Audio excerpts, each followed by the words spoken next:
After the earthquake came a fire, but the Lord was not in the fire. And after the fire came a gentle whisper. 1 Kings 19:12.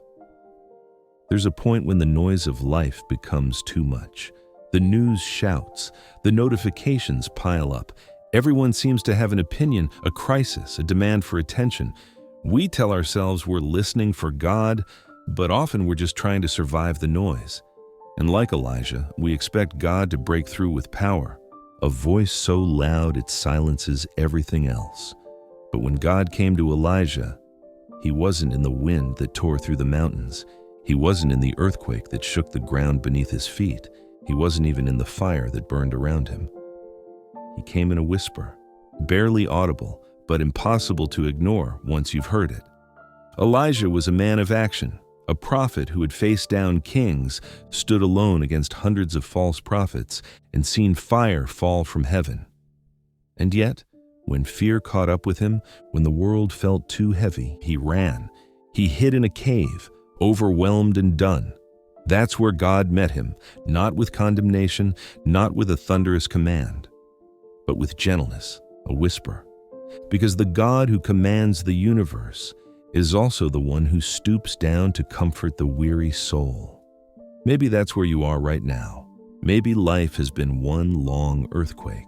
Plans shaken, dreams burned, peace buried under the noise. You've asked for answers. You've prayed for signs. You've waited for something big to prove God is near.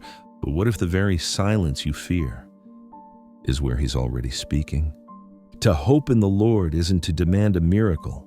It's to trust that even in stillness, He is present. When we quiet the noise, our hearts begin to sense what words can't express. That peace isn't the absence of struggle, but the presence of someone who never left. God doesn't compete with the chaos. He waits until we stop trying to control the storm and simply sit still enough to hear Him say, "I'm here." When was the last time you allowed the quiet to reach you? No music, no scrolling, no planning, just stillness.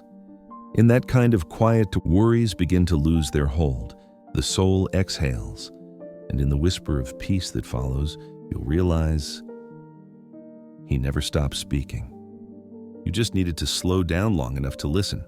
So if the world feels loud today, step outside for a moment, look at the sky, let the noise settle, and remember, the same God who spoke to Elijah in a whisper still speaks to hearts that are willing to listen. You don't need to shout to find Him. You just need to be still. Because sometimes the quiet answer is the loudest truth of all.